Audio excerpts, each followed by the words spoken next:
कल हमने जीएसटी की फर्स्ट क्लास जो पढ़ा था, उसमें मैंने आपको चारों इंपॉर्टेंट वेबसाइट्स के बारे में बताया था। मैं नहीं चाहता कि इनिशियल लेवल पर आप लोग लोड ले ज़्यादा, और आप फ्रीली आराम से सारी चीज़ों को पढ़ सकते हैं। और समझना है आप लोगों को सबसे जीएसटी में क्या चीज़ होता है, सबसे इम्पोर्टेंट चीज़ होता है, चाहे जीएसटी हो, इनकम टैक्स हो या टैक्सेशन का कोई भी आप चीज़ पढ़ते हैं, तो समझना सबसे ज़्यादा इम्पोर्टेंट होता है। ठीक है? तो हम लोगों को आराम से इसको स्टडी करना है। कोई प्रॉब्लम हो, अगर आपको कोई टॉपिक नहीं समझ में आया, तो उसके बाद आप ग्रुप में भी वो टॉपिक अपना जो भी प्रॉब्लम है आप ग्रुप में शेयर कर सकते हैं। आप पूरी तरह से फ्रीली बात करें मेरे से। ग्रुप में हम लोग डिस्कशंस करेंगे। ग्रुप में मैं आपको काफ़ी सारे नॉलेज कंटेंट शेयर करूँगा, जिन्हें आपको पढ़ना है। आने वाले टाइम में कुछ दिनों के बाद जब आप सारे लोग अच्छी तरीके से सेट हो जाएँगे इसमें, उसके बाद मैं जो टॉपिक आपको नेक्स्ट डे पढ़ाऊँगा, उससे पहले मैं उसका कुछ थ्योरी आपको ग्रुप में शेयर करूँगा। आपको घर पे थोड़ा-सा स्टडी करना है, फिर हम उसको अगली क्लास में जब पढ़ेंगे तो उसको बहुत मज़ा आएगा और इंटरेस्टिंग भी बनेगा।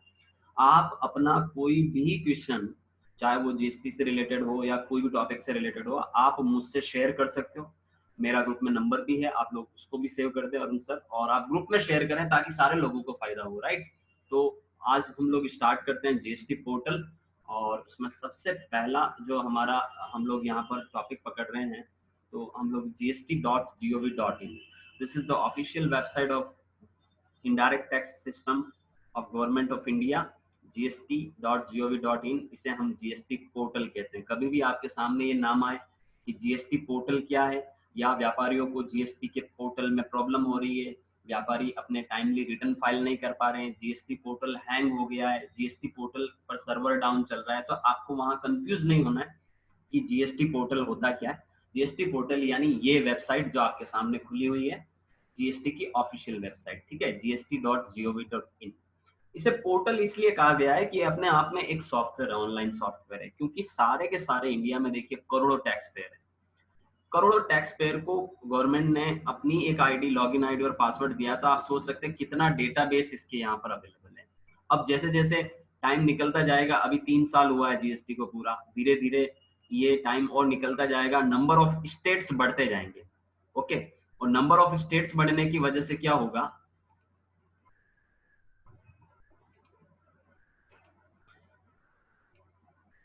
इसके ऊपर सर्वर के ऊपर लोड भी बढ़ता जाएगा। तो देखिए ये वैसे तो गवर्नमेंट ने इसका एक बहुत ही अच्छा सिस्टम बनाया है कि ये जो पोर्टल है पूरी तरह से इनक्रिप्टेड फॉर्म में है। इसको कोई क्रैक नहीं कर सकता, इसको कोई हैक नहीं कर सकता। तो यहाँ से किसी भी टैक्स पेयर का डेटा कभी लीक नहीं हो सकता है।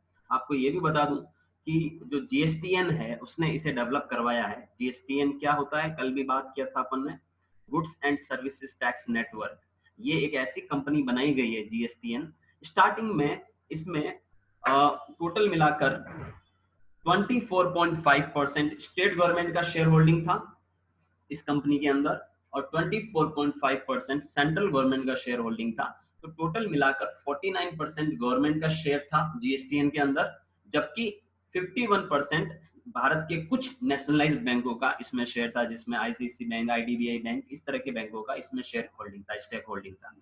तो जब इनिशियल लेवल पर जीएसटीएन बनाया गया, तो जीएसटीएन एक नॉन गवर्नमेंट कंपनी थी, एक पब्लिक लिमिटेड ऑर्गेनाइजेशन थी, एक पीएसयू थी। लेकिन उसके बाद गवर्नमेंट ने अपनी स्टेक होल्डिंग बढ़ा दी, और आज की डेट में जीएसटीएन एक गवर्नमेंट कंपनी है, ध्यान दीजिएगा। क्योंकि ऐसी कोई भी कंपनी जिसमें 51% से ज्यादा स्टेक होल्डिंग यानी शेयर होल्डिंग अगर किसी भी गवर्नमेंट के पास है, चाहे वो सेंट्रल गवर्नमेंट, स्टेट गवर्नमेंट या कोई लोकल अथॉरिटी, तो ऐसे केस में ऐसी कंपनियों को हम गवर्नमेंट कंपनी कहते हैं। तो जीएसटीएन एक गवर्नमेंट कंपनी है, और जीएसटीएन जो है वो पूरे जीएसटी काउंसिल द्वारा बनाए गए सारे रूल्स एंड रेगुलेशंस और जितने टैक्स लॉज हैं, जीएसटी में जितने भी लॉज हैं जो बनाए गए हैं, सारे के सारे लॉज के ऊपर जो भी वर्किंग है, प्रैक्टिकल वर्किंग है, वो सारा जीएसटीएन देखती है। ठीक है, जीएसटीएन ने ये जिम्मा, ये जो सॉफ्टवेयर है, ऑनलाइन सॉफ्टवेयर है, जो जीएसटी पोर्टल जिसे हम कह रहे हैं, जो सामने आपके सामने जो वेबसाइट है, ये अपने आप में पूरा सॉफ्टवेयर है।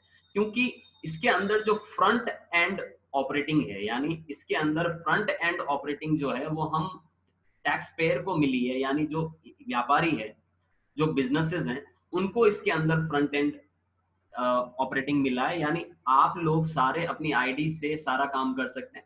उसी तरह से इसके अंदर बैकएंड मॉड्यूल भी है।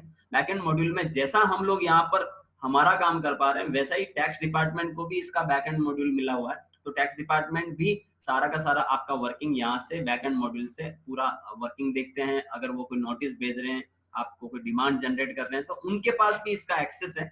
तो दोनों ही पार्टीज को, चाहे वो टैक्स डिपार्टमेंट हो चाहे वो टैक्स पेयर हो, दोनों पार्टी को एक्सेस दिया गया है इसमें जीएसटी पोर्टल के ऊपर, और दोनों ही पार्टी इसको यूज करती है।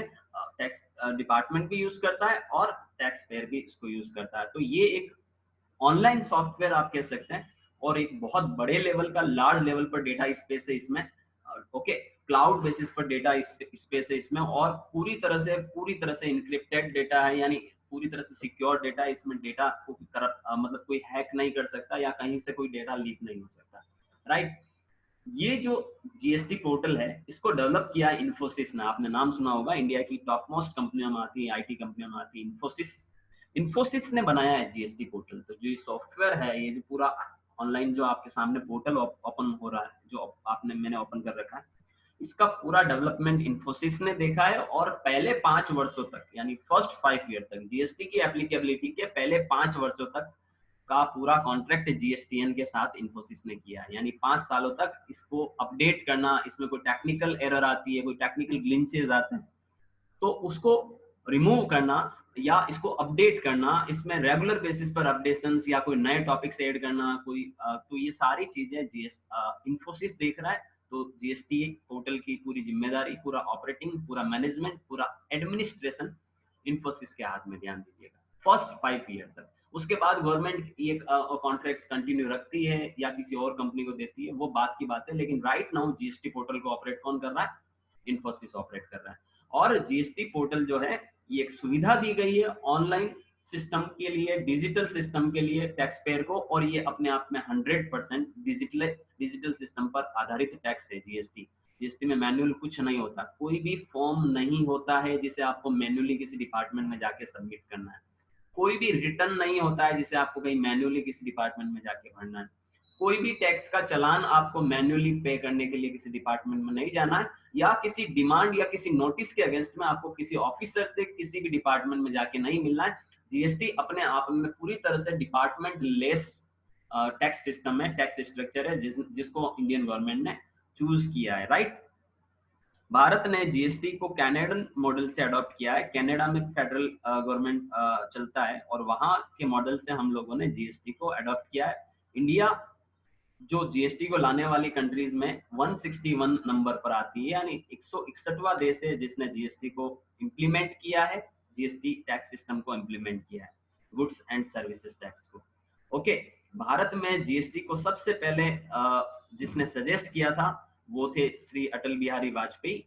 2000 के अंदर संसद में उन्होंने जीएसटी को प्रपोज किया था, यानी कि हमारे इंडिया के टैक्स सिस्टम में एक नया इम्प्लीमेंट करने का उन्होंने सबसे पहले प्रस्ताव रखा था, और इसको जाके अब पूरा किया लेट सी अरुण जेटली जी ने, जब भारत में एनडीए ये आपका बीजेपी गवर्नमेंट बना 2014 में। उसके बाद जेटली जी इसके पीछे वर्किंग में लग गए, जीएसटी का पूरा ड्राफ्ट तैयार किया उन्होंने, कमिटी बनाई इसके लिए, और इन्होंने जीएसटी को अगस्त 2016 में लोकसभा में पास करवा दिया, और उसके बाद राज्यसभा और राष्ट्रपति की मंजूरी के बाद ये जीएसटी बिल को पूरी तरह से इम्प्लीमेंटेशन हुआ जीएसटी बिल का।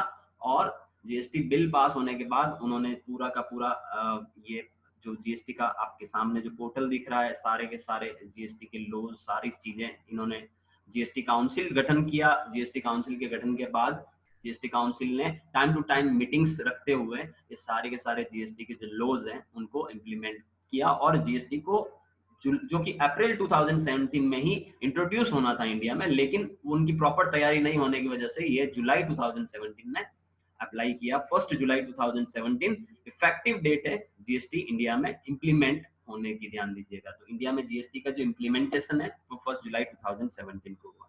ओके, जो गुड्स एंड सर्विसेज टैक्स है, तो ये गुड्स और सर्विसेज दोनों की सप्लाई पर लगता है। अगर कोई भी व्यापारी, अगर मैन्युफैक्चरर भी है, तो वो ऑब्वियस सी बात है, कोई वस्तु बनाएगा तो उसे बेचेगा भी, तो बेचने को ही हम लोग यहाँ पर सप्लाई कहते हैं, ठीक है। सप्लाई की जो डेफिनेशन है वो बहुत बड़ी है, सिर्फ बेचने को सप्लाई नहीं कहते हैं। आप किसी को फ्री ऑफ कॉस्ट भी दे रहे हैं तो वो भी सप्लाई है। आप किसी को ट्रांसफर कर रहे हो तो वो भी सप्लाई है, आप कोई वस्तु एक्सचेंज कर रहे हैं तो वो भी सप्लाई है, आप बार्टर सिस्टम में कोई चीज सेल कर रहे हैं तो वो भी सप्लाई है। तो सप्लाई की डेफिनेशन बहुत बड़ी है, ये सारी थ्योरी फंडे हैं, ये सारे थ्योरेटिकल फंडे हैं और इनको भी हम लोग पढ़ेंगे। लेकिन अभी एक बार हम जीएसटी की थोड़ी सी बेसिक जानकारी और जो जीएसटी पोर्टल का जो बेसिक है आपके सामने जो ये होम पेज दिख रहा है और जो मेन्यूज हैं जो टैब्स हैं उनके बारे में थोड़ा पढ़ लें, उसके बाद हम चैप्टर बाय चैप्टर जीएसटी को स्टडी करेंगे। ओके, तो अगर आप मैन्युफैक्चरर हैं और कोई प्रोडक्ट सेल करते हैं तो आप उस केस में भी सेल तो कर ही रहे हैं। पहले क्या होता था, जीएसटी से पहले मैन्युफैक्चरिंग करते थे तो एक्साइज ड्यूटी लगता था, और बाद में सेल करते थे तो विद इन स्टेट सेल करते थे तो वेट लगता था, इंटर स्टेट सेल करते थे तो सीएसटी लगता था। लेकिन अब क्या हो गया, ये मल्टीपल टैक्सेशन नहीं लगता है, यानी अलग अलग स्टेजेस पर या अलग अलग इवेंट पर आपको अलग अलग टैक्स देने की जरूरत नहीं है। क्योंकि अगर कोई मैन्युफैक्चरर किसी चीज का प्रोडक्शन करेगा तो प्रोडक्शन करके यूं तो नहीं कि वो पड़ा रखेगा उस प्रोडक्ट को, वो आगे जाके उसको सेल करेगा, सप्लाई करेगा, तो जिस दिन उसने सप्लाई की उसका जीएसटी इंप्लीमेंट हो जाएगा, उस दिन उसको जीएसटी पे करना पड़ेगा। तो एक तो जीएसटी आने से मल्टीपल टैक्सेस खत्म हुए। ओके, और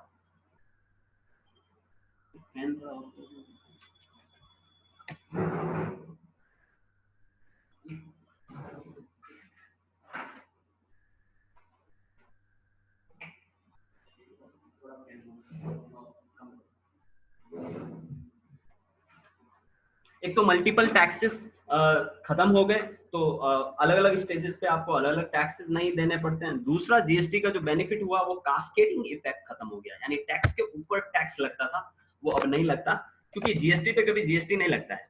जीएसटी पे जीएसटी नहीं लगता है क्या मतलब ये होता है कि सपोज कोई प्रोडक्ट आप खरीद रहे हो 100 रुपए में, 100 रुपए पर आपने 10 रुपए सामने वाली पार्टी को टैक्स दिया है, और अब आप खुद भी एक व्यापारी हैं और आप उसमें अपना वैल्यू एडिशन करेंगे, अपना प्रॉफिट जोड़ेंगे, और मान लो अब आप सोच रहे हैं कि मैं उसको 150 रुपए में बेचूं, तो 150 रुपए प्लस टैक्स लेंगे आप सामने वाली पार्टी से जिसको भी बेचेंगे, तो उस टैक्स में से पिछला वाला टैक्स जो है वो माइनस कर देंगे आप, आईटीसी मिल जाएगी आपको।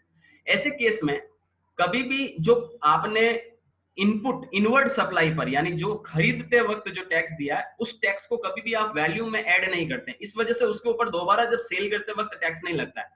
तो ऐसे केस में ध्यान दीजिएगा कि कास्केडिंग इफेक्ट ऑफ टैक्सेस खत्म हो गया है, यानी टैक्स के ऊपर टैक्स नहीं लगता, जबकि पहले ऐसा होता था कि टैक्स के ऊपर भी टैक्स लगता था। जैसे एक्साइज की बात कर रहा था मैं अभी, कि अगर प्रोडक्शन पर एक्साइज ड्यूटी लगी है तो वो कॉस्ट में जुड़ जाती थी, और उसके बाद जब आप उस प्रोडक्ट को सेल करते थे तो सेल पर वेट लगता था, तो उस वो वेट जो है वो उस एक्साइज के कंटेंट पे भी लगता था, एक्साइज की जो वैल्यू है उसके ऊपर भी वेट लगता था, तो मतलब टैक्स के ऊपर भी टैक्स देना पड़ता था, तो उससे प्रोडक्ट बहुत महंगा हो जाता था। और जो फाइनल डेस्टिनेशन तक जब प्रोडक्ट कोई पहुंचता था, यानी कंज्यूमर तक जो प्रोडक्ट पहुंचता था, तो वो काफी महंगा पहुंचता था। जीएसटी में ये एक सबसे बड़ा एडवांटेज मिल गया है कि टैक्स के ऊपर टैक्स नहीं लगता है, उस वजह से कहीं ना कहीं यहाँ पर कंज्यूमर को रिलीफ मिला है। हालांकि सारा का सारा जो भी भार है जीएसटी भी लगेगा, वो देना तो कस्टमर को ही है, तो टैक्स का जो पूरा बर्डन है वो जाएगा तो कस्टमर के ऊपर ही। लेकिन जहां ओवर वैल्यू हो जाता था कहीं प्रोडक्ट्स, वो जो एक्सेस वैल्यू, बहुत ज्यादा वैल्यू एडिशन हो जाता था, वो कहीं ना कहीं यहाँ पर रिड्यूस हुआ है और टैक्स के ऊपर टैक्स नहीं लगता है। तो जीएसटी में जो taxes, no tax on tax वाला फंडा है कि जीएसटी कभी भी जीएसटी पे लगता नहीं है। ओके, तो ये एक बेनिफिट होता है। इनपुट टैक्स क्रेडिट का बेनिफिट यहाँ पर व्यापारियों को मिलने लग गया है, तो आप अपना चुकाया गया टैक्स जो ऑन परचेज जो आपने टैक्स चुकाया उसको आप लेस कर सकते हैं अपनी टैक्स लायबिलिटी में से, तो ये एक सबसे बड़ा एडवांटेज है जीएसटी के अंदर। उसके अलावा जीएसटी में फ्री फ्लो ऑफ क्रेडिट का एडवांटेज मिल गया व्यापारियों को। फ्री फ्लो ऑफ क्रेडिट का मतलब ये होता है, पहले पहले ऐसा होता था जीएसटी से पहले, आप लोगों को मैं पहले और जीएसटी इन दोनों में इसलिए कंपेयर करके बता रहा हूं ताकि आपको ये पता चले, क्योंकि एक्चुअल में मार्केट में लोगों को नॉलेज इतना नहीं है, तो वो लोग नॉलेज जब नहीं होता है तो वो बातें बिल्कुल बिना किसी आधार के बेस के करते हैं। तो लोगों को अक्सर आपने ये बातें करते हुए सुना होगा कि जीएसटी तो बहुत ही जीएसटी आने के बाद तो हमारा बिजनेस ही खत्म हो गया, हमारा धंधा नहीं चल रहा है, बहुत नुकसान हो गया, बहुत गलत डिसीजन है। लेकिन मैं आपको बता रहा हूँ जीएसटी एक बहुत अच्छा डिसीजन है, बहुत लेट लिया गया डिसीजन है। ये 2017 की जगह पर अगर ये 2005 में वेट की जगह आ गया होता तो इंडिया में अब तक कोई एक रुपए की भी टैक्स चोरी नहीं होती और पूरा सिस्टम प्रॉपर वे में हो जाता और बिजनेसेस अच्छे ग्रो करते, एक नंबर में चलता है पूरा इकोनॉमी। लेकिन अब जब लेट इंप्लीमेंट किया है तो इसके कुछ ड्रॉबैक, और स्टार्टिंग में क्या होता है ना, कोई भी नई चीज जब इंप्लीमेंट की जाती है तो स्टार्टिंग में क्या होता है कि स्टार्टिंग में उसे जमने में टाइम लगता है। इंडिया कोई छोटी मोटी इकोनॉमी तो है नहीं, इंडिया एक लार्ज इकोनॉमी, इसमें टाइम लगता है किसी भी चीज को जमने में। कई सारे देश तो ऐसे हैं जिसमें जीएसटी इंट्रोड्यूस किया उन्होंने और उनके जीएसटी फेल हो गया, वो सिस्टम फेल हो गया, और फेल होने की वजह से वहां की जो रूलिंग गवर्नमेंट है उसको तक अपनी कुर्सी से हाथ धोना पड़ा। मलेशिया की बात बता रहा हूँ, मलेशिया में जीएसटी लाई गवर्नमेंट, जो गवर्नमेंट जीएसटी लाई उसको अपनी कुर्सी छोड़नी पड़ी, वो गवर्नमेंट चली गई, जीएसटी वापस हटाना पड़ा, नई गवर्नमेंट ने आके जीएसटी को हटाया। तो मतलब इंडिया तो बहुत बड़ी इकोनॉमी है, और इतनी बड़ी इकोनॉमी में कोई सिस्टम को सेट होने में बहुत टाइम लगता है, और जीएसटी अब सेटल हो चुका है क्योंकि 3 साल पूरे कर लिए, तो अब तो ऑलमोस्ट सेटल है। अब आपको तो चलना ही जीएसटी के साथ है। मतलब आप छोटा बिजनेस है या आप मीडियम ऑर्गेनाइजेशन है या आप लार्ज लेवल इंडस्ट्री है, बिना टैक्स सिस्टम के तो आप चल नहीं सकते। तो आपको जीएसटी मतलब ये समझ लीजिए कि बैकबोन है किसी भी इंडस्ट्री में। अगर आपको बिना आप टैक्सेस के बिना तो आप काम कर नहीं सकते। सिंपल सी बात है कि आप कोई भी धंधा बिना टैक्स में रजिस्टर्ड होकर गवर्नमेंट को टैक्स पे करके उनको हिस्सा देने के बगैर तो आप कोई भी बड़े बिजनेसमैन तो बन नहीं सकते। 2 नंबर में आप कैसे काम करेंगे? कैशलेस इकोनॉमी की तरफ बढ़ रहा है अब तो इंडिया, तो कितना काम आप 2 नंबर में कर लेंगे या छुपा के कर लेंगे? आपको कहीं ना कहीं डिस्क्लोज करना पड़ेगा अपने बिजनेस को, अगर आपको बड़ा बिजनेस बनाना है। अगर आपको अपनी टेरिटरी से बाहर निकलकर बिजनेस करना है, तब आपको प्रॉपर वे में 1 नंबर पर चलना पड़ेगा। तो आपको सारे टैक्सेस के कंप्लायंसेस का पालन करना पड़ेगा। अब देखिए, जो मैं यहाँ कह रहा था कि जो फ्री फ्लो ऑफ क्रेडिट होता है वो क्या होता है कि पहले क्या होता था, जीएसटी से पहले ये होता था कि अगर जैसे आप पंजाब में बिजनेस करते हैं, ठीक है, और आपने दिल्ली से कोई प्रोडक्ट खरीदा, सपोज आप एक कंप्यूटर डीलर है, आपने कुछ लैपटॉप मंगवाए दिल्ली से, तो उस लैपटॉप पर जो दिल्ली वाले ने बिल बनाया होगा उसमें सीएसटी जोड़ा होगा, उसने सेल टैक्स जो लगता था इंटर स्टेट सप्लाई पे पहले सीएसटी लगता था। तो अगर वो लैपटॉप के ऊपर जो सीएसटी लगता था, पंजाब का व्यापारी ने उस लैपटॉप पे जो टैक्स दिया है खरीदते वक्त, वो टैक्स की उसको क्रेडिट नहीं मिलती थी। मतलब इंटर स्टेट परचेज करने पर चुकाए गए टैक्स की आपको पहले क्रेडिट नहीं मिलती थी बिफोर जीएसटी, सीएसटी की क्रेडिट नहीं मिलती थी इनपुट सीएसटी की। लेकिन अब जीएसटी में ऐसा हो गया कि आप किसी भी स्टेट से खरीदो, किसी भी यूनियन टेरिटरी से खरीदो, आपको उसकी क्रेडिट मिल जाती है। मतलब आप अगर पंजाब के व्यापारी और आप पंजाब से खरीद रहे हो, तब भी आपको उतना ही टैक्स पे करना है जितना आप दिल्ली से खरीद रहे हो, और तब भी आपको क्रेडिट मिल जाएगी अगर आप दिल्ली से खरीदते हो। तो अगर आप पंजाब से खरीदते, अगर आप राजस्थान से खरीदते, अगर आप मध्य प्रदेश से खरीदते, कहीं से भी खरीदो, आपको कोई वेरिएशन नहीं आने वाला और आपको पूरी तरह से क्रेडिट मिल जाएगा। तो फ्री फ्लो ऑफ क्रेडिट से क्या हो गया, पहले लोग सोचते थे कि यार मैं दूसरे स्टेट से कैसे खरीदूं, तो ऐसे केस में वो दूसरे स्टेट से खरीदता था, तो उसको पता है कि यहाँ पर जो टैक्सेस पे करूंगा फिर मुझे उसको प्रोडक्ट की कॉस्ट में जोड़ना पड़ेगा क्योंकि उसकी क्रेडिट तो मुझे मिलेगी नहीं। उससे अदर स्टेट से खरीदा गया माल महंगा पड़ जाता था उस व्यापारी को, इस वजह से फिर वो मार्केट में भी उसे महंगा ही बेचेगा। तो ऐसे केस में व्यापारी लोगों को एक हमेशा एक ऐसी मानसिकता बन जाती थी कि हमें तो प्रोडक्ट हमारे स्टेट से ही खरीदना है ताकि हमें क्रेडिट मिल सके। लेकिन अब ऐसी कोई मानसिकता नहीं है। अब आपको जहां से प्रोडक्ट सस्ता पड़ेगा आप वहां से खरीदोगे। अगर मेरे को राजस्थान का डीलर है और वो महंगा कोट कर रहा है और मुझे महाराष्ट्र का डीलर सस्ता कोट कर रहा है, तो ऑब्वियस सी बात है मैं महाराष्ट्र के डीलर से प्रोडक्ट खरीदूंगा। तो इससे भी फायदा किसको होगा? व्यापारी को भी होगा और फाइनली कस्टमर को भी होगा, क्योंकि अगर व्यापारी को सस्ता पड़ रहा है वो प्रोडक्ट, तो वो कस्टमर को भी सस्ते में बेचेगा। वो ऐसा वहां पर अल्टीमेटली व्यापारी को सस्ता आएगा प्रोडक्ट, तो कस्टमर को भी सस्ते में बेच पाएगा। वो चाहेगा ना अपनी सेल इंक्रीज करना, वो अपना टर्नओवर बढ़ाना, तो वो ऐसे केस में कंज्यूमर को भी फाइनली कहीं ना कहीं फायदा है। तो जीएसटी में सबको फायदा है। देखिए, 3 पार्टी पर बात करते हैं अपन। जीएसटी क्या है? इनडायरेक्ट टैक्स, ठीक है। अब इसमें 3 पार्टी इन्वॉल्व होती है। एक तो सबसे पहले टैक्स डिपार्टमेंट यानी गवर्नमेंट। अब गवर्नमेंट दोनों तरीके की गवर्नमेंट इन्वॉल्व होगी इसमें, सेंट्रल गवर्नमेंट भी इन्वॉल्व होगी, स्टेट गवर्नमेंट भी इन्वॉल्व होगी। दूसरा जो पार्टी होती है वो होती है व्यापारी, बिजनेसमैन, ठीक है, जो कि टैक्स पेयर होता है। टैक्स पेयर यहाँ पर सेकंड पार्टी होगी। और थर्ड पार्टी कौन होगी? कस्टमर, फाइनल कंज्यूमर, जो किसी भी प्रोडक्ट या सर्विस को कंज्यूम करता है वो। अब देखो तीनों को क्या फायदा है। सबसे पहला फायदा गवर्नमेंट के पॉइंट ऑफ व्यू से बात करते हैं। जब से जीएसटी इंट्रोड्यूस हुआ है तब से गवर्नमेंट की सेल टैक्स की रेवेन्यू बढ़ी है। और जीएसटी से क्या हो गया है, पहले क्या होता था, अलग अलग तरह के टैक्सेस की रेवेन्यू अलग अलग तरीके की गवर्नमेंट को होती थी। स्टेट गवर्नमेंट कुछ टैक्सेस इंप्लीमेंट करती थी, उन पे भी डिस्कस करेंगे हम फर्दर क्लासेस में। तो स्टेट गवर्नमेंट कुछ टैक्सेस एप्लीकेबल करती थी और वो एप्लीकेबल पे सारी की सारी रेवेन्यू स्टेट गवर्नमेंट को जाती थी। सेंट्रल गवर्नमेंट को 1 रुपए का भी रेवेन्यू नहीं था। जबकि सेंट्रल गवर्नमेंट कुछ टैक्सेस इंपोज करती थी जिसके ऊपर स्टेट गवर्नमेंट को कोई रेवेन्यू नहीं होता था। तो दोनों गवर्नमेंट का आपस में कोई कोऑर्डिनेशन नहीं था पहले, कोई भी ऐसा टैक्स नहीं था जिसकी इनकम बढ़ती थी दोनों गवर्नमेंट में। सेपरेट टैक्सेस थे दोनों गवर्नमेंट के। तो ऐसे में क्या होता था, जो स्टेट गवर्नमेंट के टैक्सेस है उस पर सेंट्रल कभी ध्यान नहीं देती थी। और जो सेंट्रल गवर्नमेंट के टैक्सेस है उस पर स्टेट कभी ध्यान नहीं दे रही थी, कोऑर्डिनेशन नहीं था सरकारों में। लेकिन जीएसटी में कोऑर्डिनेशन बना, क्योंकि जीएसटी का जो रेवेन्यू है, सपोज आप कोई मार्केट से चॉकलेट खरीदते हैं, 10 रुपए का चॉकलेट खरीदते हैं और उसमें 2 रुपए का टैक्स है, तो आप जो 2 रुपए पे कर रहे हैं उस दुकानदार को, उसमें से 1 रुपया आपकी राज्य सरकार को जाएगा और उसमें से 1 रुपया आपका सेंट्रल गवर्नमेंट को जाएगा। तो मतलब हर तरीके की सप्लाई पर जीएसटी में इक्वल रेवेन्यू डिस्ट्रीब्यूशन होता है। तो रेवेन्यू फेयरनेस है यहाँ पर कि बराबर दोनों ही गवर्नमेंट को फायदा जाएगा। तो कोऑर्डिनेशन बना, कोऑर्डिनेशन बनने से टैक्स डिपार्टमेंट का पावर बढ़ा।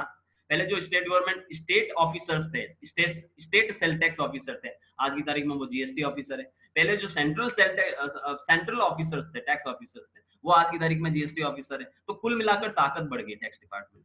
ताकत बढ़ने से टैक्स चोरों के ऊपर इन्होंने लगाम लगाना चालू कर दिया और टैक्स चोरी अब करना बड़ा मुश्किल है, क्योंकि ये पूरा सिस्टम ऑनलाइन है। यहाँ पर आप 1 रुपए की भी चोरी नहीं कर सकते, सारे मैचिंग कंसेप्ट है। तो टैक्स चोरों के ऊपर इन्होंने ऐसा सिस्टम बना दिया कि टैक्स चोरी पे बहुत कंट्रोल आ गया, राइट। आप बच नहीं सकते। पहले जहां 50 ऑफिसर थे, अब वहां 100 ऑफिसर हो गए, तो कैसे बचोगे। तो इनका पावर बढ़ गया, रेवेन्यू फेयरनेस बढ़ा, इनका इनकम बढ़ा, क्योंकि जीएसटी में कंटिन्यूअसली कलेक्शन बढ़ता जा रहा है। कोविड-19 के इन 2-3 महीनों को छोड़ दें तो रेगुलर बेसिस पर गवर्नमेंट जो जीएसटी कलेक्शन है वो गवर्नमेंट का बढ़ रहा था। तो कहीं ना कहीं गवर्नमेंट को टैक्स रेवेन्यू बढ़ा, तो गवर्नमेंट को अपने लेवल पर फायदा हो गया। सेकंड, अगर हम टैक्स पेयर की बात करें तो टैक्स पेयर को अब फ्री फ्लो वो बिजनेस कर सकते हैं। अलग अलग स्टेट के प्रोविजंस उनको ध्यान में रखने नहीं होते हैं। जीएसटी में आप किसी भी स्टेट से खरीदो, किसी भी स्टेट में बेचो, किसी भी यूनियन टेरिटरी से खरीदो, किसी भी यूनियन टेरिटरी में बेचो, कोई अलग से सेपरेट रूल नहीं होते हैं। सीएसटी पहले लगता था तो C form, F form, H form, बहुत सारे आपको फॉर्मेलिटीज करनी पड़ती थी। अलग अलग स्टेट के अलग अलग प्रोविजंस होते थे, उनको फॉलो करना पड़ता था। कई तरह के गाड़ियों की एंट्री पे एंट्री टैक्स देने पड़ते थे, सारे खत्म हो गए। आप कहीं से भी खरीदो, कहीं पर भी बेचो। तो व्यापारियों के लिए दिक्कतें खत्म हुई। दूसरी दिक्कत जो खत्म हुई वो ये हुई कि पहले सेल टैक्स में भी रजिस्टर्ड हो, सर्विसेज बेचते हो तो सर्विसेज में रजिस्टर्ड हो, एक्साइज में रजिस्टर्ड हो, ये करो वो करो, इतना सारा झंझट, इतनी सारी अलग अलग तरीके की कंप्लायंसेस खत्म हो गई। क्योंकि जिस तरह के टैक्स लॉ में रजिस्टर्ड होंगे, आपको फिर उसके चालान बनाने पड़ेंगे, उसका टैक्स का पेमेंट करना पड़ेगा, उसके रिटर्न्स फाइल करने पड़ेंगे, उसकी प्रॉपर जो कंप्लायंसेस है वो पूरी करनी पड़ेगी। तो ये सारा हेडेक खत्म। ये सारी चीजें आपको अब ध्यान नहीं रखनी, आपको सिर्फ जीएसटी ध्यान रखना। तो कहीं ना कहीं व्यापारियों के लिए बहुत ही अच्छा यहाँ पर एक प्लस पॉइंट हो गया। ई-वे बिल एक ऐसा सिस्टम है जिससे आप इंडिया में कहीं पर भी अपना प्रोडक्ट ई-वे बिल के बिहाफ पर भेज सकते हो। आपको कोई कहीं किसी स्टेट में रोका नहीं जा सकता। ध्यान देना, रोका जाएगा, एक गाड़ी की एक ही बार चेकिंग होती है। सपोज कोई गाड़ी जम्मू कश्मीर से निकलती है कन्याकुमारी के लिए, अब वो कितने सारे स्टेट को क्रॉस करेगी। लेकिन मैं आपको बता दूं कि ई-वे बिल अगर है गाड़ी के पास, मतलब प्रॉपर उसके पास बिल है, उस जो भी उसका इनवॉइस और ई-वे बिल है, तो कहीं किसी स्टेट में आपका गाड़ी रोकने वाला नहीं है। कोई भी चेकिंग हो सकती है, एक स्टेट में एक बार चेकिंग हो सकती है, लेकिन गाड़ी को रोका नहीं जा सकता। और आपको 30 मिनट से ज्यादा कोई भी हाईवे पर आपकी गाड़ी को रोक नहीं सकता है। पावर नहीं है जीएसटी में, मैं बता दूं। 30 मिनट से ज्यादा गाड़ी रोका है तो आप कंप्लेन कर सकते हो उस ऑफिसर के खिलाफ। तो मतलब बहुत सारे पावर यहाँ पर व्यापारियों को भी मिले हैं जीएसटी में। तो कहीं ना कहीं बहुत सारा बेनिफिट व्यापारियों को हर तरीके से हुआ है जीएसटी के अंदर। कंप्लायंसेस कम हो गए, ओके। टैक्सेस, आपको जो मल्टीपल टैक्सेस देने पड़ते थे वो अब नहीं देने पड़ते, एक ही टैक्स का ध्यान रखना है आपको। उसके अलावा आप अपना पूरा बिजनेस पे ध्यान दे सकते हैं, क्योंकि आप कहीं से भी इंडिया में कहीं को भी बिजनेस कर सकते हैं। आपकी कहीं ना कहीं टेरिटरी लिमिट जो थी वो खत्म कर दी गई।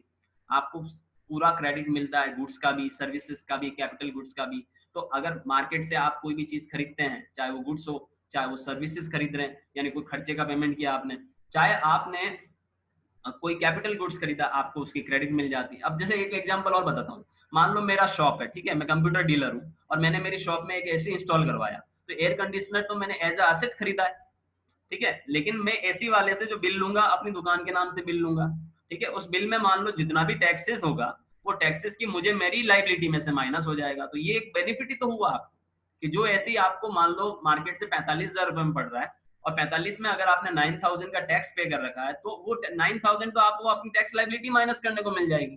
तो ऐसे केस में तो आपको एसी कितना पड़ा, 36,000 का पड़ा। तो ये आपको कैपिटल गुड्स के ऊपर भी छूट मिल जाता है, आपको अपने खर्चों पे भी छूट मिल जाता है। अब खर्चों पे छूट कैसे मिलेगी वो भी बताता हूँ। मान लो वो शॉप मैंने किराए पर ले रखी है, ओके, मेरा धंधा तो कंप्यूटर सेल और सर्विस का धंधा है मेरा, लेकिन मैंने शॉप किराए पर ले रखी है और वो शॉप मैंने किसी कॉम्प्लेक्स में किराए पर ले रखी है। तो जो कॉम्प्लेक्स का ऑनर है, यानी जो शॉप ऑनर है, वो मुझसे रेंट के ऊपर भी जीएसटी लेता है, रेंट पे भी जीएसटी लेता है। तो अब मुझे वहां पर क्या करना पड़ता है, 20,000 रुपए किराया प्लस 18% जीएसटी देना पड़ता है। अब 20,000 का 18% होता है आपका कितना,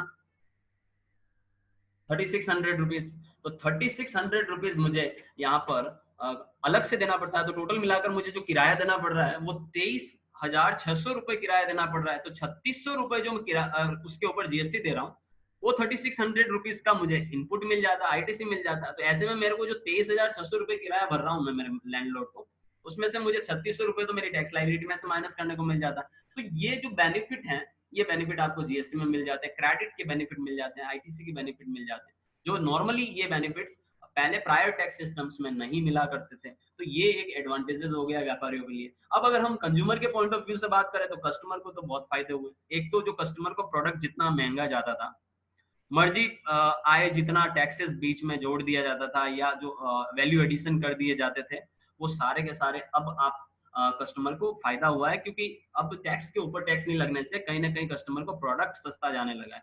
दूसरी चीज ये भी है कि यहाँ पर जीएसटी में क्रेडिट जैसे मिल जाती है, तो भले कितने ही हाथों से प्रोडक्ट निकला हो, टैक्स पे टैक्स नहीं लगने की वजह से उसकी वैल्यू कभी इतनी ऐड नहीं होती।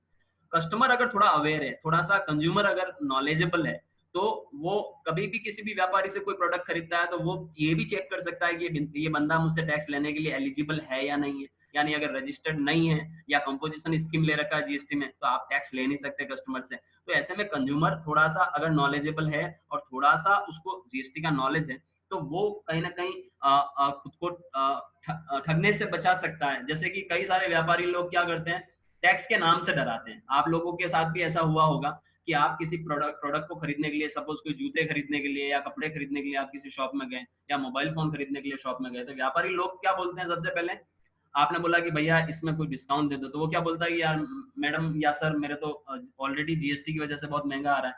तो व्यापारी लोग जीएसटी के नाम से कहीं ना कहीं उस डिस्काउंट की वर्ड को ही खत्म करवा देते हैं कि मेरे तो प्रोडक्ट वैसे ही जीएसटी लगने के बाद हमारे तो कोई धंधा बचा नहीं, हमारे तो प्रोडक्ट बहुत महंगे आ रहे हैं। तो आप उसको सबसे पहले ये आपको अगर थोड़ा सा नॉलेज है तो आप ये देख सकते हैं कि वो अगर जीएसटी बोल रहा है तो क्या वो आपको इनवॉइस देगा।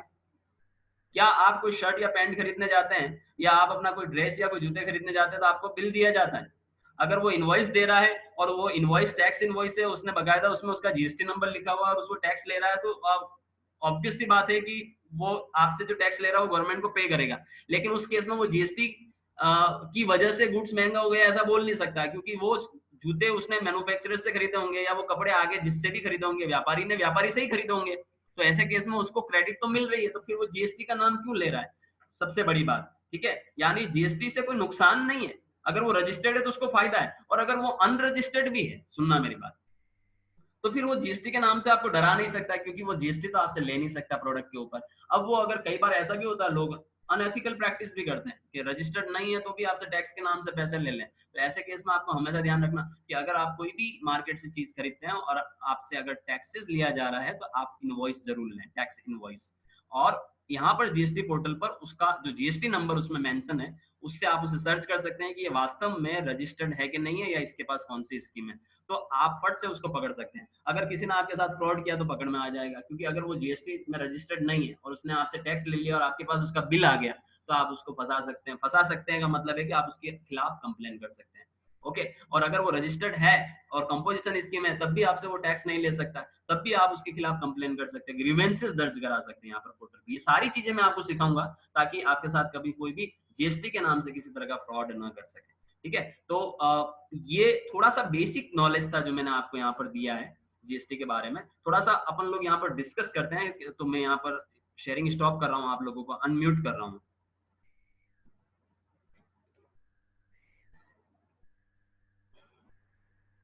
अभी मैंने काफी सारी चीजें आपके सामने अभी बोली है, यहाँ पर डिस्कस की है, तो और कल भी किया था।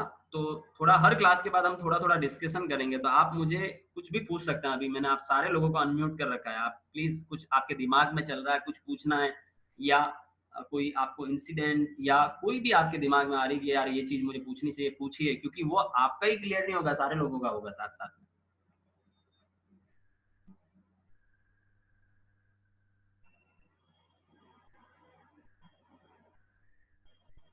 कुछ पूछना है आपको? यशपाल यहाँ पर है क्लास में, ईशा है क्लास में, और दीपिका है, दीक्षा है, और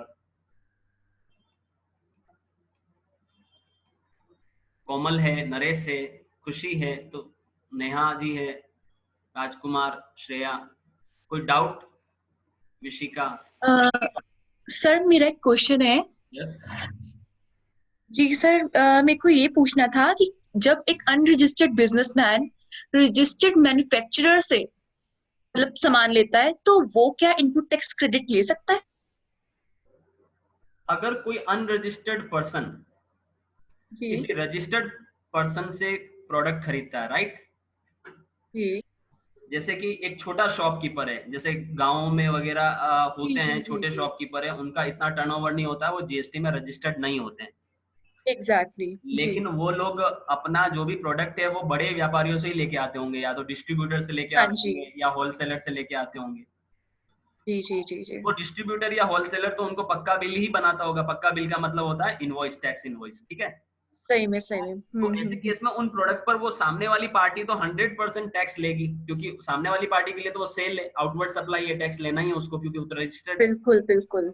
जी ऐसे केस में जो अनरजिस्टर्ड बिजनेसमैन है, उसने जो ऐप प्रोडक्ट खरीदा है और जो टैक्स दिया है, सपोज उसने 2 लाख रुपए का प्रोडक्ट खरीदा और उसके ऊपर उसको 20,000 रुपए का टैक्स देना पड़ा है, यानी टोटल मिलाकर 2,20,000 रुपए चुका है।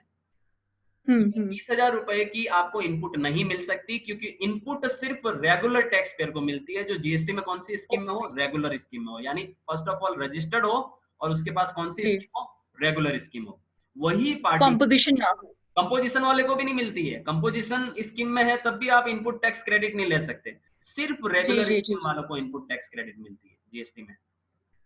तो ठीक ऐसे है, केस में थैंक यू आपके सो दिमाग मच में एक सर। सवाल ये भी आ रहा होगा कि सर फिर अगर उसको 2,20,000 रुपए में पड़ा है तो हाँ वो जी 20,000 का क्या करे? वो क्या करेगा, उस 20,000 को भी अपनी कॉस्ट मानेगा। जी तो जी, ऐसे मेरे में दिमाग वो, में यही आ रहा था एक्चुअल में। हाँ, ऐसे में वो क्या मानेगा कि ये मेरा प्रोडक्ट 2,20,000 का है, अब मुझे इसमें 2,20,000 में अपना प्रॉफिट जोड़कर फिर सेल करना है। जी तो एज अ कंज्यूमर होने के नाते हमें ये भी ध्यान रखना है कि अगर हम कोई भी प्रोडक्ट अनरजिस्टर्ड पार्टी से या कंपोजिशन स्कीम से खरीदेंगे ना, तो जी। वो प्रोडक्ट महंगा होगा रेगुलर टैक्स पेयर्स के मुकाबले। ओके। क्योंकि ठीक है। अनरजिस्टर्ड पर्सन ने जो टैक्स पे किया खरीदने पे, वो उसकी कॉस्ट में ऐड कर रखा है, प्लस उसने अपना प्रॉफिट भी ऐड कर रखा होगा, प्लस उसने अपनी जी परचेजिंग कॉस्ट भी ऐड कर रखी होगी। तो ऐसे में अगर उसने 2,20,000 रुपए में वो प्रोडक्ट खरीदा है, सपोज 2 लाख का प्रोडक्ट है, 20,000 रुपए का टैक्स दिया है, तो 2,20,000 हो गया। 10,000 रुपए उसका सपोज इनवर्ट सप्लाई पर जैसे 10,000 उसका मान लो कैरीज, वेजेज, ये सब जोड़ दिया उसने, ट्रांसपोर्टेशन एक्सपेंसेस वगैरह, तो वो 2,30,000 जी हो गया। अब उसको लग रहा है कि यार जी 2,30,000 पे कम से कम मुझे 70,000 रुपीज अर्न करने हैं, तो वो उसका वैल्यू एडिशन जी। 70,000 रुपीज और ऐड करेगा, तो ऐसे में वो प्रोडक्ट को 3 लाख में बेचेगा। तो इसका मतलब ये है कि हमें अनरजिस्टर्ड पर्सन से फिर खरीदना ही नहीं चाहिए? ऐसा नहीं कह सकते हैं, वो डिपेंड करता है कि वो ओके। डिपेंड करता है कि आप कौन से प्रोडक्ट्स खरीदते हैं। देखिए अब मेरे घर के पास में कोई शॉपकीपर है, वो बेचारा छोटा जी शॉपकीपर है, अब मुझे उससे कोई प्रोडक्ट लेने जाना है, तो अब मैं वहां पर नहीं जी। देखूंगा कि यार वो जीएसटी में रजिस्टर्ड है कि नहीं है। तो कस्टमर कभी नहीं देखता है ये कि सामने वाली पार्टी का स्टेटस राइट। क्या है। कस्टमर कभी नहीं जी जी देखेगा कि वो रजिस्टर्ड है नहीं है, कंपोजिशन में है, वो मुझे जी। बिल देगा नहीं देगा। इवन कस्टमर तो ये देखते हैं कि बिल नहीं देगा तो सस्ती देगा प्रोडक्ट, एग्जैक्टली लेकिन जी ऐसा जी होता जी, नहीं हम है। यही सोचते हैं। हाँ, जी लेकिन ऐसा होता नहीं है। वो बिल नहीं दे रहा, इसका मतलब तो वो मर्जी है जितना उसमें एडिशन करके दे रहा है आपको, और एग्जैक्टली। आपको ये भी बिल्कुल नहीं पता बिल्कुल। है कि उस प्रोडक्ट की या उस सर्विस की कॉस्ट क्या है एक्चुअल में। जी जी जी जी जी। तो ठीक है, बस ये थैंक यू है सो मच कि सर। हाँ, अगर कोई बड़ा प्रोडक्ट लेने जा रहे हो आप, हाँ तो जी। आप उस केस में ये देख सकते हो, उसका प्राइस वेरिएशन देख सकते हो कि आपको कहाँ से फायदा मिल रहा है। क्योंकि कंज्यूमर होने के नाते हम एग्जैक्टली। कभी ये नहीं देखेंगे कि वो रजिस्टर्ड है नहीं है, टैक्स ले रहा है नहीं ले रहा है, लेकिन हमारी सोच जी जी हमेशा ऐसी बन जाती है कि, जी। देखिए मैं आपको एक बहुत अच्छा एग्जांपल देता हूँ। हाँ जी। जैसे मैं मोबाइल फोन लेने ही जाता हूँ सपोज, ठीक है, हम्म। और मेरे को, मैं किसी पार्टी देखिए मेरे पास मोबाइल फोन छोड़िए, एक कोर्स की बात कर लेते हैं। हम लोग कोई ट्रेनिंग करना चाहते हैं, मान लो कोई कोर्स लेना चाहते हैं, एक दो जी। इंस्टीट्यूट है जो वो कोर्स कराते हैं। पहले इंस्टीट्यूट के पास गया, उसने बोला हम्म। कि ये कोर्स आपको 30,000 रुपीज का पड़ेगा नेट। ठीक है। तो हम्म। इंडिया में ज्यादातर बिजनेसमैन की क्या प्रैक्टिस होती है, वो हमेशा इंक्लूसिव प्राइस बताते हैं, और कस्टमर जी। को इंक्लूसिव प्राइस सुनना ही अच्छा लगता है। राइट। तो हम्म ऐसे केस में उसने बोला कि ये आपको 30,000 का पड़ेगा, तो हमारे दिमाग में एक मेंटेलिटी सेट हो गई कि ठीक है 30,000 का है। और हम्म। अगर यही हम किसी एक रजिस्टर्ड पर्सन के वहां जाते हैं, यानी किसी रजिस्टर्ड इंस्टीट्यूट के पास जाते हैं जो जीएसटी में रजिस्टर्ड है, और वो हम्म। आपको ऐसे बोलता कि ये जो कोर्स है मैडम, ये 27,000 प्लस 18% जीएसटी देना पड़ेगा आपको। तो जैसे उसने बोला 18% जीएसटी देना पड़ेगा, आपका